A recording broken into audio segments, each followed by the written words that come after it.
नमस्कार, स्वागत है आप सभी का न्यूज वन इंडिया में और मैं हूं आपके साथ शाफनी पटनायक। समाजवादी पार्टी के राष्ट्रीय अध्यक्ष अखिलेश यादव ने बड़ा दांव चला है। अखिलेश यादव ने सपा के वरिष्ठ नेता और विधायक माता प्रसाद पांडे को यूपी विधानसभा का नेता प्रतिपक्ष बनाया गया है। माता प्रसाद पांडे सपा के बड़े ब्राह्मण चेहरे के रूप में जाने जाते हैं। समझा जा रहा है कि प्रदेश में ब्राह्मण समाज बीजेपी से नाराज चल रहा है और अखिलेश यादव की नजर इन्हीं नाराज समाज को साधने पर है।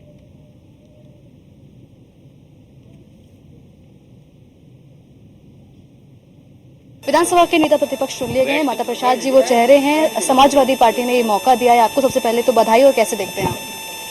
अब हमें समाजवादी पार्टी ने ये अवसर दिया। मैं कोशिश करूंगा पूरी अपने ज्ञान के अनुसार, अपने अनुभव अनुसार समाजवादी पार्टी के वर्चस्व को विधानसभा में आगे बढ़ाऊं।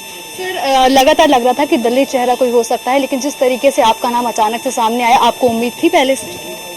भाई, हम ब्राह्मण घर में पैदा जरूर हुए हैं, लेकिन सारा जीवन इन्हीं समूह के लिए लड़े, पीडीए के लिए लड़े। तो चेहरा से कुछ होता नहीं है, होता है पार्टी के प्रति समर्पण, पार्टी के उद्देश्यों के प्रति, पार्टी के नीतियों के प्रति कितना कोई व्यक्ति समर्पित रहता है, वो उसकी योग्यता का है। मैं पार्टी के नीतियों के प्रति, पार्टी के कार्यक्रमों के प्रति समर्पित रहा। सर, कल से सत्र की शुरुआत हो रही है, किस तरीके से आप तमाम मुद्दे और समाजवादी और पीडीए की आवाज उठाएंगे? कल आप देखिएगा जो कल आइए। माता प्रसाद जी हमारे साथ में थे, इनका साफ तौर पर कहना है कि जो भी मुद्दे रहेंगे वो कल वो सत्र में उठाएंगे और समाजवादी पार्टी ने जो उनको जिम्मेदारी दी है उसका पूरी जिम्मेदारी के साथ में उसका आह्वान करेंगे। कैमरा पर्सन वीरेन के साथ स्कंदता मिश्रा, न्यूज़ इंडिया लखनऊ। विधानसभा के तो अखिलेश यादव ने बड़ा दांव खेला है और अब ग्राफिक्स के जरिए आपको बताते हैं माता प्रसाद पांडे कौन है। सिद्धार्थनगर की इटवा सीट से विधायक है माता प्रसाद पांडे और माता प्रसाद पांडे 7वीं बार विधायक बने हैं और सपा में बड़ा ब्राह्मण चेहरा है माता प्रसाद पांडे और मुलायम सरकार में विधानसभा अध्यक्ष भी रहे हैं। तो माता प्रसाद समाजवादी पार्टी का बड़ा चेहरा भी है। माता प्रसाद पांडे के बारे में हम आपको बता रहे हैं, जहां यूपी की राजनीति में माता प्रसाद का बड़ा हस्तक्षेप है। पहला चुनाव साल 1980 में जनता पार्टी से लड़ा था, जिसके बाद 1985 के चुनाव में लोकदल से उन्होंने जीत हासिल की थी। वही 1979-89 के चुनाव में जनता दल से विजय प्राप्त किए और 1991-96 के चुनाव में हार का उन्हें सामना करना पड़ा था। उसके बाद 2002 के चुनाव में सपा प्रत्याशी के रूप में उन्होंने जीत हासिल की थी।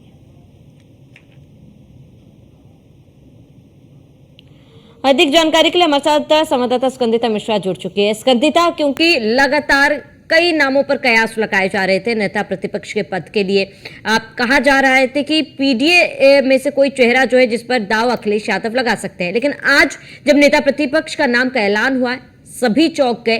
क्या मंशा रही होगी, क्या सोच के आज ये नाम का ऐलान किया गया, माता प्रसाद पांडे का नाम लिया गया?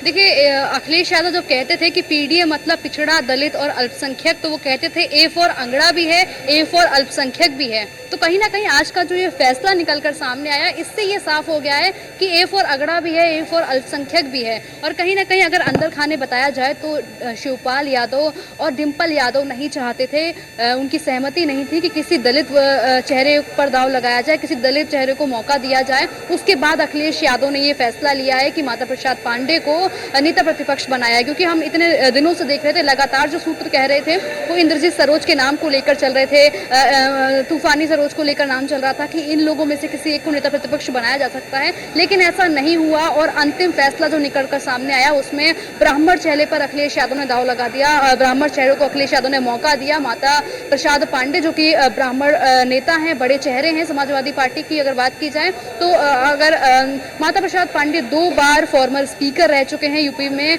विधानसभा में। इसके अलावा इटवा, सिद्धार्थनगर की इटवा सीट है जहां से वो मौजूदा समय में विधायक भी हैं। तो ऐसे में उनको मौका देकर कहीं ना कहीं समाजवादी पार्टी ने अगड़ों को साधने का प्रयास किया है। एक सोची समझी रणनीति के तहत अखिलेश यादव ने ये कदम उठाया है। समाजवादी पार्टी ने ये कदम उठाया है वो लगभग सभी वर्गों को साधने का प्रयास कर रहे हैं। जहां पर पहले उनके ऊपर MY फैक्टर का आरोप लगता था कि केवल मुस्लिम और यादव के ध्यान रखा जाता है, लेकिन अब उन्होंने 2024 में दिखाया PDA, तो पिछड़ा दलित और अल्पसंख्यकों को मौका दिया और उसका कहीं ना कहीं समाजवादी पार्टी को फल ये मिला कि सबसे ज्यादा उनके पार्टी के सांसद जीत कर आए लोकसभा चुनाव में। और अब उन्होंने जब क्योंकि बीजेपी है, तो ऐसे में अखिलेश यादव ने इस पर भी करारा जवाब दे दिया है और इस पर करारा जवाब देते हुए नेता प्रतिपक्ष बना दिया है माता प्रसाद पांडे को, जो कि बड़ा ब्राह्मण चेहरा है, बड़े ब्राह्मणों के नेता हैं, ब्राह्मण वोट बैंक पर एक मजबूत पैठ रखते हैं। और ऐसे में जब उनको बनाया है तो अभी हमने उनसे बातचीत भी की, उसमें वो साफ तौर पर कहते हुए नजर आए कि वो ब्राह्मण परिवार में पैदा जरूर हुए हैं, लेकिन उन्होंने हमेशा से PDA की लड़ाई लड़ी है और आगे भी PDA की लड़ाई लड़ेंगे। और साथ ही वो ये भी कहते हुए नजर आए, क्योंकि कल से मानसून सत्र की शुरुआत हो रही है, विधानमंडल का सत्र शुरू होगा, तो ऐसे में वो साफ तौर पर कहते हुए नजर आए कि जो जनता के तमाम मुद्दे हैं उनको उठाने का काम करेंगे। नेता प्रतिपक्ष की जो जिम्मेदारी माता प्रसाद पांडे को दी गई है उसको वो जिम्मेदारी के साथ निभाएंगे। सदन में किस तरीके से मुद्दे उठाने हैं जनता के, और खास करके जिस तरीके से वो ये भी कहते हुए नजर आए कि भाजपा ने जो तमाम वादे किए थे जो खोखले साबित हुए हैं, जनता के लिए उन सब मुद्दों को कल सदन में उठाया जाएगा। जनता की आवाज को बुलंदी से रखने का काम करेंगे। नेता प्रतिपक्ष बन गए हैं अब, और विधानसभा आए थे माता प्रसाद पांडे, जब उनको नेता प्रतिपक्ष बनाया गया तो उसके बाद सबसे पहले वो विधानसभा आए। विधानसभा आके उन्होंने अपनी जिम्मेदारी संभाली और जो कुर्सी जिस पर कभी अखिलेश यादव बैठा करते थे उस पर माता प्रसाद पांडे बैठे। और कल हमें देखने को मिलेगा कि नेता विरोधी दल वाले कमरे में आज भी जब माता प्रसाद पांडे विधानसभा पहुंचे तो उसी में बैठे हुए थे, उसी कमरे में बैठे हुए थे जहां पर अखिलेश यादव बैठा करते थे। अखिलेश यादव के सांसद बनने के बाद में ये पद है ये खाली हुआ था और अब इसकी जिम्मेदारी जो है वो माता प्रसाद पांडे उठाएंगे। और न सिर्फ माता प्रसाद पांडे, अगर मुख्य सचेतक की बात की जाए तो पहले मनोज पांडे मुख्य सचेतक थे, जिसके बाद जब वो बागी हो गए थे, भाजपा में चले गए थे, तो अब कमाल अख्तर को मुख्य सचेतक बनाया गया है, मुस्लिम चेहरे को मौका दिया है। तो कहीं ना कहीं सभी वर्गों को साधती हुई माता प्रसाद पांडे का जब नाम लिया गया है, क्या ये कहना गलत होगा कि सत्ता पक्ष के जो कोर वोटर्स है उसमें सेंधमारी का भी काम करेगी अब सपा? ये कोशिश है, एक पहले सपा की तरफ से कदम है। देखिए बिल्कुल सोची समझी रणनीति के तहत ये कदम उठाया गया है, क्योंकि पिछले कई दिनों से ये सूत्र कह रहे थे कि दलित चेहरे को मौका दिया जाएगा, दलित चेहरे को नेता प्रतिपक्ष बनाया जाएगा। लेकिन अंतिम समय में हमने देखा कि एकदम से जो है वो पलट गया और अखिलेश यादव ने जो नाम डिक्लेयर किया वो माता प्रसाद पांडे का था। तो उससे कहीं ना कहीं साफ तौर पर कह सकते हैं कि जो ब्राह्मण वोट बैंक है, सवर्णों का जो वोट बैंक है, वो कहीं ना कहीं समाजवादी पार्टी की तरफ ट्रांसफर होगा और इसका कहीं ना कहीं नुकसान जो है वो भारतीय जनता पार्टी को बिल्कुल देखने को मिलेगा, क्योंकि लगातार सभी वर्गों को साधने की बात समाजवादी पार्टी कर रही है। सभी वर्गों में अच्छी पैठ बनाने को लेकर वो हर मुमकिन प्रयास कर रही है और समाजवादी पार्टी की लगभग हम बीते दिनों से देख रहे हैं उनकी हर चाल जो है वो सोची समझी रणनीति के तहत है। अगर दलित चेहरे की बात की जाए कि अगर दलित चेहरे को मौका क्यों नहीं दिया, तो कहीं ना कहीं सूत्र कह रहे हैं कि डिंपल यादव और शिवपाल यादव जो है उनकी सहमति नहीं थी कि किसी दलित चेहरे को नेता प्रतिपक्ष बनाया जाए। उसके बाद अखिलेश यादव ने ये निर्णय लिया है, क्योंकि माता प्रसाद पांडे जो हैं वो वरिष्ठ नेता हैं, उनकी ब्राह्मण समुदाय में भी अच्छी पैठ है और साथ ही 2 बार वो फॉर्मर स्पीकर भी रह चुके हैं और मौजूदा समय में भी वो सिद्धार्थनगर के इटवा से विधायक हैं। तो ऐसे में वो एक सीनियर लीडर है, तो उनकी अगर राजनीतिक बने रहे हमारे साथ, तमाम जानकारी के लौटेंगे आपके पास। हमारे साथ बाकी मेहमान भी जुड़ चुके हैं। शमशी आजाद प्रवक्ता बीजेपी हमारे साथ जुड़ चुके हैं, डीपी यादव नेता सपा हमारे साथ जुड़ चुका। आप दोनों मेहमानों का बहुत बहुत स्वागत है। डीपी यादव जी, सबसे पहले आपका रुख करूंगी, क्योंकि पीडीए की लड़ाई लड़ने वाले सपा ने अब एक ब्राह्मण चेहरे को नेता प्रतिपक्ष के तौर पर आगे बढ़ाया है। लगातार कयास तो कई नामों पर लगाया गया था, कई नामें सामने आ रही थी, लेकिन माता प्रसाद पांडे के नाम पर मुहर सपा ने लगाई है। क्या ये सत्ता पक्ष के कोर वोटर्स पर सेंधमारी या फिर एक यूं कहे कोर वोटर्स पर चोट पहुंचाने की एक कोशिश है सपा की तरफ से? श्रावणी जी नमस्कार, जय संविधान जय लोकतंत्र। देखिए श्रावणी जी, आदरणीय माता प्रसाद पांडे जी 7 बार के विधायक रहे, वो विधानसभा के अध्यक्ष भी रहे, उनका एक लंबा राजनीतिक अनुभव है। वो बहुत पुराने समाजवादी नेता हैं। समाजवादी पार्टी ने उनके अनुभव को देखते हुए कहीं न कहीं जनता के मुद्दों को विधानसभा में उठाने के लिए नेता प्रतिपक्ष उनको नामित किया है। निश्चित रूप से समाजवादी पार्टी को और उत्तर प्रदेश की जनता को इसका बहुत बड़ा लाभ होगा। देखिए, मैं माता प्रसाद पांडे जी को बधाई देता हूं और श्रावणी जी, इसके साथ मैं ये स्पष्ट कर दूं कि समाजवादी पार्टी सभी धर्मों को, सभी जातियों को, सभी वर्गों को साथ लेकर के चलने का काम करती है। जिस प्रकार से आपने देखा होगा 2024 के लोकसभा चुनाव में भारतीय जनता पार्टी की नीतियों को विशेष करके उत्तर प्रदेश के लोगों ने नकार दिया है। कहीं न कहीं समाजवादी पार्टी के ऊपर एक बहुत बड़ी जिम्मेदारी है और आने वाले समय में आप देखिएगा, अभी उत्तर प्रदेश में विधानसभा की 10 सीटों पर उपचुनाव होने जा रहे हैं। निश्चित रूप से उन 10 सीटों पर भारतीय जनता पार्टी की करारी हार होगी और इसी के साथ ही 2027 के चुनाव का कहीं न कहीं शंखनाद हो जाएगा और समाजवादी पार्टी उत्तर प्रदेश में 2027 में प्रचंड बहुमत के साथ सरकार बनाएगी और जो ये एक डबल इंजन की सरकार है, जो आपसी अंतरकलह और आपसी मनमुटाव, आपसी गुटबाजी में जूझ रही है। दिल्ली से लेकर के लखनऊ तक डबल इंजन के बीच में लड़ाई हो रही है। एक दूसरे को कहीं न कहीं पटनी देने का काम किया जा रहा है, एक दूसरे को नीचा दिखाने का काम किया जा रहा है। उससे उत्तर प्रदेश की जनता को निजात मिलेगा। अभी आगे आने वाले दिनों में आप देखिएगा, जैसे ही मानसून सत्र शुरू होगा विधानसभा का, उसमें कितना हंगामा होता है। भारतीय जनता पार्टी के लोग ही आपस में एक दूसरे की टांग खींचने का काम करेंगे। तो निश्चित रूप से समाजवादी पार्टी के ऊपर बड़ी जिम्मेदारी है। समाजवादी पार्टी सभी वर्गों को साथ लेकर के चलने का काम करेगी। ठीक है डीपी यादव जी, लौटूंगा आपके पास। शमशी आजाद जी, क्योंकि आप जाहिर सी बात है सोच समझ के फैसला लिया गया होगा, माता प्रसाद पांडे का नाम जब आगे किया क्या है, और ऐसे में ये दिख रहा है कि सपा जो है ब्राह्मण और पीडीए दोनों को साथ लेकर आगे बढ़ रही है। और अब जब माता प्रसाद पांडे का नाम सामने आया है, आपको लग रहा है कि नुकसान बीजेपी को हो सकता है? राहुल जी नमस्कार, आपको और आपके चैनल के सभी दर्शकों को और चर्चा में भाग ले रहे हमारे भाई को और जो आपके रिपोर्टर है उनको भी। देखिए, मुंगेरी लाल के हसीन सपने अभी डीपी यादव जी ने बनाया कि 2027 तक की बात अभी करने लगे। अभी बहुत से मामले ऐसे हैं कि जहां पर समाजवादी पार्टी में खुद टूट दिखेगी। जिस तरीके से ये कयास लगाया जा रहा, अंदाजा लगाया जा रहा था कि कहीं शिवपाल यादव जी को बनाया जाएगा, लेकिन हुआ ये कि अखिलेश यादव ने एक बार फिर उनको किनारा किया और उनका बहुत अनुभव, उनका तजुर्बा, उनका संगठन में बहुत मजबूत काम, उनका प्रदेश में बहुत बड़ा गहरा प्रभाव होते हुए अखिलेश यादव ने उनको किनारे किया। तो सबसे बड़ी लड़ाई तो अभी इनके परिवार में शुरू होने जा रही है। कुछ ही दिनों में आप देखेंगे शिवपाल यादव जी का बयान आएगा और किस तरीके से एक बार फिर चाचा और भतीजे में जंग जो है वो देखने को आपको मिलेगी। रह जाती है भारतीय जनता पार्टी की बात, तो भारतीय जनता पार्टी बहुत ही बड़ा परिवार है, बहुत बड़ा संगठन है, बहुत ही गंभीर है। हम कोई एक स्टेट की राजनीति, एक राज्य की राजनीति जो है अखिलेश यादव की तरह नहीं करते। हम जो है हिंदुस्तान के सारे स्टेटों में, सारे राज्यों में हमारे जो है तो कहीं ना कहीं भागीदारी रहती है। हम गंभीरता के साथ चुनाव लड़ रहे, कहीं हमारी सरकार है और कहीं हम विपक्ष में है। तो ऐसा नहीं है कि हम प्रदेश पूरा संभाल नहीं पा रहे। हमारा जो लक्ष्य है वो 2027 का इस बार है और उसमें कहीं पर भी भारतीय जनता पार्टी कहीं पर भी कोई कसर नहीं छोड़ने देना चाहती। जो लोकसभा के चुनाव में थोड़ी बहुत कमियां रह गई थी, अभी भारतीय जनता पार्टी उन कमियों को दूर करने में लगी है। ये क्या कर रहे हैं, ये क्या नहीं कर रहे हैं, इनसे हमारा कोई सरोकार नहीं, इनका अपना मामला है, निजी मामला है। लेकिन हमने ये देखा कि ये घबराहट और जल्दबाजी में लिया गया फैसला है। हो सकता है कि अखिलेश यादव को जो स्वामी प्रसाद मौर्य ने जो इनकी पार्टी को क्षति पहुंचाई, जो उनको डैमेज किया था, हो सकता था उसकी पूर्ति करने के लिए, क्योंकि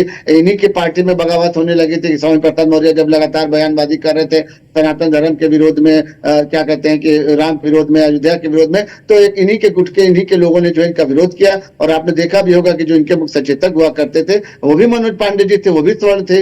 ऐसा तो था नहीं। अभय सिंह जो थे वो क्या दलित थे, लेकिन इन लोगों ने, सभी लोगों ने समाजवादी पार्टी का विरोध करके भारतीय जनता पार्टी का समर्थन किया था। तो अभी फिर ऐसे ही हालात बनेंगे। मनोज पांडे और उसमें जो है बहुत बड़ा फर्क नहीं है। तो आप देखिएगा कि बहुत जल्द समाजवादी पार्टी में शमशी आजाद जी, लेकिन देखिए सत्ता पक्ष की तरफ से जो दो मुद्दे लगातार उठाए जा रहे थे कि परिवारवाद का मुद्दा उठाया जा रहा था और इसके साथ ही आप कहीं ना कहीं कहा जा रहा था एक बड़े तबके को नाराज कर रही है सपा। लेकिन जब माता प्रसाद पांडे का नाम सामने आया, दोनों ही चीजों को सपा ने बहुत ही बैलेंस तरीके से आके रखा है और ऐसे में आपको बिल्कुल भी नहीं लगता है कि इसका खामियाजा कहीं ना कहीं बीजेपी को उठाना पड़ सकती है, या फिर जो बीजेपी के कोर वोट बैंकर्स है, जो वोट बैंक है, वो इधर शिफ्ट हो सकती है? कहीं से भी रत्ती भर भी भारतीय जनता पार्टी को इनके फैसले से कोई असर नहीं। हम जनता से जुटे हुए हैं और इनकी पार्टी का अपना परिवार का तो फिर वही मामला आएगा ना कि परिवार के लोग ही ने फैसला किसने लिया भाई? अखिलेश यादव ने। अखिलेश यादव कौन हमेशा से पार्टी के राष्ट्रीय अध्यक्ष बने, इनको तो सबसे पहले अपने पद से त्याग पत्र देना चाहिए और उसके बाद जो है सार्वजनिक इनका चुनाव होना चाहिए, तब देखें कि इनको पार्टी के लोग चुनते कि नहीं चुनते। वही हुआ कि फैसला फिर वही हुआ, अखिलेश यादव के स्तर पे फैसला हुआ और अखिलेश यादव ने तड़ा बगैर मीटिंग के बगैर कोई वो चर्चा परिचर्चा की, जिसको जो बनाना था उन्होंने बना दिया। तो यहाँ तो वही बात है ना, कारवादी और परिवारवाद की राजनीति का अगर आरोप लगता है तो गलत थोड़ी है भाई। लोकसभा में भी जहां पर इनकी सीटें मजबूत होगी इनके परिवार के आदमी लड़ेंगे, विधानसभा में जहां इनकी सीटें मजबूत होगी इनके परिवार का आदमी लड़ेगा, विधान परिषद में अगर सदस्य बनाना है तो इनके परिवार का आदमी बनेगा। तो ये तो छोटी सी पार्टी और परिवारवाद का आरोप इनके ऊपर लगता रहेगा। हम अपने जो है हमारा जो भी 10 सीटें विधानसभा की जो 10 सीटें पर उपचुनाव होना है, भारतीय जनता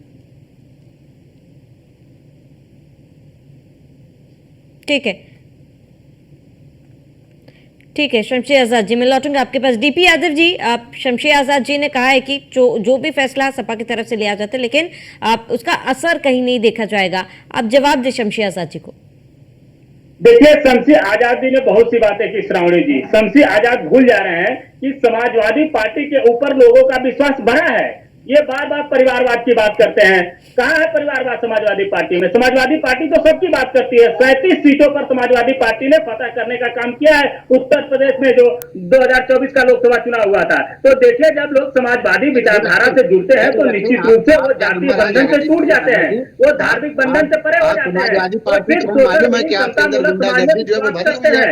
आप धैर्य से किसी की बात नहीं सुन सकते, ये आपको पता है। लेकिन जब कहीं पर डिबेट आप करिए तो थोड़ा सा शालीनता, थोड़ा धैर्य दिया करें। हर जगह अपना ये नहीं बताया करिए कि मैं समाजवादी पार्टी का प्रवक्ता हूँ, बीच में बीच डिबेट को जो डिटेल करने का काम न किया करिए। आप जब ये बात पूछे तो आप उनके सवाल के जवाब दीजिए। के नेता प्रतिपक्ष बनने से अगर किसी को सबसे ज्यादा दर्द है, किसी को सबसे ज्यादा कष्ट है तो वो भारतीय जनता पार्टी को है। भारतीय जनता पार्टी ने कहीं से भी किसी को छोड़ा नहीं है, चाहे वो ब्राह्मण समाज हो, चाहे वो राजपूत समाज हो, चाहे वो दलित समाज हो, पिछड़ा समाज हो, सबको ठहरने का काम किया है समाजवादी भारतीय जनता पार्टी ने। मनोज पांडे जी, अभय सिंह ये लोग कौन थे? मनोज पांडे कौन थे? आपके मुख्य सचेतक थे ना। मनोज पांडे कौन है? मनोज पांडे ने आपका विरोध किया था, आप भूल गए? दलित कौन थे? स्वामी प्रसाद मौर्य थे, ओबीसी, उन्होंने आपका विरोध किया, आप भूल गए? अभय सिंह कौन थे? ठाकुर थे, उन्होंने आपका विरोध किया, आप भूल गए? भारतीय जनता पार्टी की हार होने जा रही है। अपना मूल्यांकन करिए, अपनी समीक्षा अपने अंदर करिए। पहले अखिलेश यादव को तो राजनीतिक धर्म निभाते हुए उनको तो त्यागपत्र दे देना चाहिए राजनीतिक पद से, और उनको चाहिए कि डीपी यादव को बना के दिखलाए तो हम जाने। जब तक समाजवादी पार्टी का कोई राष्ट्रीय अध्यक्ष परिवार से हटकर नहीं बनेगा, जब तक इनके ऊपर परिवारवाद का आरोप लगता रहा है वो लगता रहेगा। और ये हकीकत भी है कि ये हमेशा सारे पदों पर खुद बने रहना चाहते हैं। इनको सब सताता है कि सांसद बनेंगे तो दिलचंद यादव बनेंगे, कन्नौज से बनेंगे तो फलाने बनेंगे, यहाँ से शिवपाल यादव जी लड़ेंगे, वहाँ से जो धर्मेंद्र यादव लड़ेंगे। तो ये सारी सीटें जहाँ पर जो उनको लगता है कि वर्चस्व है वहाँ से समाजवादी पार्टी अपने परिवार के लोगों को लड़ाती है। बाकी जगह पर टिकट दे दिया जाता है, बाकी जगहों पे माफियाओं को टिकट दे दिया जाता है, बाकी जगह पे अल्पसंख्यकों से पैसा लेकर उनको टिकट दिया जाता है। तो ये परिवारवाद की राजनीति करने वाले, इनका न देश से मतलब है, न इनका धर्म से मतलब है, न इनका विकास से मतलब है, न इनका जनता से मतलब है। इनको सिर्फ और सिर्फ अपना जेब भरना, अपना पेट भरना, अपनी राजनीति करना, अपने परिवार को ठीक है, आप दोनों बने रहिए हमारे साथ। ठीक है, देखिए एक एक करके बात करते हैं, दोनों बने रहिए हमारे साथ। स्कंदिता हमारे साथ संवाददाता लगातार बनी हुई। स्कंदिता, देखिए दोनों पार्टी के प्रवक्ताओं को आपने सुना, दोनों अपना अपना पक्ष रख रहे हैं, लेकिन स्कंदिता आप ग्राउंड जीरो पर बनी हुई है और ऐसे में आपको क्या लगता है, क्योंकि ये जो दाव सपा की तरफ से खेला गया है, आप क्या ये बीजेपी का वोट काटने का काम कर सकती है ये फैसला?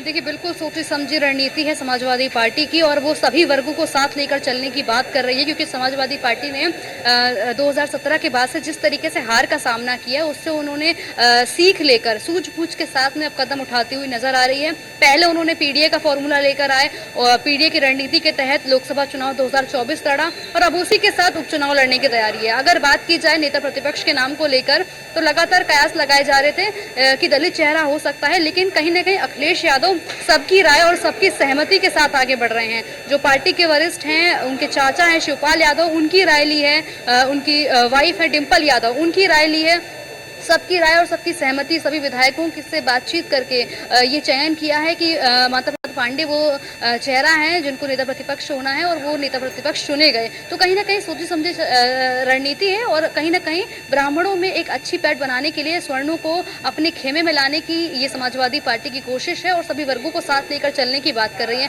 वहीं अगर बीजेपी की बात की जाए तो बीजेपी भी लगातार प्रयास कर रही है कि हर हाल में ये 10 सीटें, जिन सीटों पर उपचुनाव होना है उनको हर हाल में जीतना है। कहीं ना कहीं इसको सेमीफाइनल के तौर पर लिया जा रहा है और उसको लेकर चाहे वो बैठकों की बात की जाए तो लगातार सीएम योगी आदित्यनाथ खुद जो है वो लगातार सभी मंडलवार बैठक कर रहे हैं, विधायकों के साथ बैठक कर रहे हैं। हमने पिछले दिनों देखा कि उन्होंने लगभग सभी मंडल के जो विधायक थे उनको बुलाया एक एक करके और उनके साथ में बैठक की। जो हार हुई है उसकी भी समीक्षा कर रहे हैं और जिन मुद्दों को लेकर समाजवादी पार्टी ने या विपक्ष ने, इंडिया गठबंधन ने भाजपा को घेरा था, उन मुद्दों पे रिकवरी करने की भाजपा लगातार कोशिश कर रही है। चाहे वो बेरोजगारी का मुद्दा हो, चाहे वो महंगाई का मुद्दा हो, उनको कैसे ठीक किया जाए उसकी हर कोशिश में भारतीय जनता पार्टी लगी हुई है और हर हाल में जीतने की अब पूरी तैयारी है।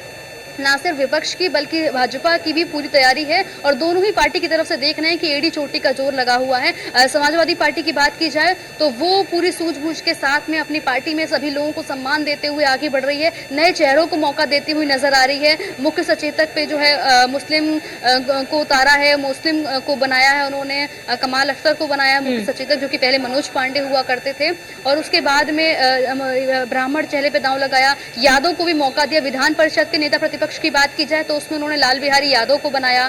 तो पूरी सोच समझ के एक स्ट्रैटेजी के तहत समाजवादी पार्टी काम करती हुई नजर आ रही है। आपके पास डीपी यादव जी, क्योंकि सत्र की शुरुआत हो रही है, विपक्ष कितना तैयार है अपने सवालों के साथ? देखिए श्रावणी जी, उत्तर प्रदेश के हालात बहुत खराब हैं। भारतीय जनता पार्टी की गुटबाजी और अंतर कला का जो है खामियाजा उत्तर प्रदेश के लोगों को भुगतना पड़ रहा है। उत्तर प्रदेश में कानून व्यवस्था नाम की कोई चीज नहीं है। उत्तर प्रदेश में चिकित्सा व्यवस्था बिल्कुल चरमराई है। उत्तर प्रदेश के लोग शिक्षा व्यवस्था को लेकर के कहीं ना कहीं चिंताजनक स्थिति में है। तो इन सारी बातों को लेकर के हम सदन में उठाएंगे इन बातों को। और जो माता प्रसाद पांडे जी हैं, जिनका एक राजनीतिक अनुभव है, बहुत लंबा राजनीतिक अनुभव है, उनके नेतृत्व में देखिए विधानसभा की इस बार तस्वीर बिल्कुल बदली हुई होगी श्रावणी जी, और भारतीय जनता पार्टी जवाब नहीं दे पाएगी। भारतीय जनता पार्टी ने जिस प्रकार से उत्तर प्रदेश को एक ऐसे स्टेट पर ला करके खड़ा कर दिया है कि उत्तर प्रदेश के लोगों को कहीं भी रास्ता दिखाई नहीं दे रहा है। तो निश्चित रूप से हम तमाम मुद्दे हैं जिनको उठाएंगे, शिक्षा का, स्वास्थ्य का, कानून व्यवस्था का, इन सारे मुद्दों को हम भारतीय जनता पार्टी की सरकार को घेरने का काम करेंगे और डबल इंजन की सरकार को जवाब देना होगा उत्तर प्रदेश के लोगों को कि आखिर महंगाई इतनी क्यों, आखिर इतना कानून व्यवस्था क्यों खराब है, आखिर चिकित्सा व्यवस्था। ठीक है डीपी यादव जी, समय की कमी है हमारे पास। शमशी आजाद जी 30 सेकंड है आपके पास, एक फाइनल कमेंट।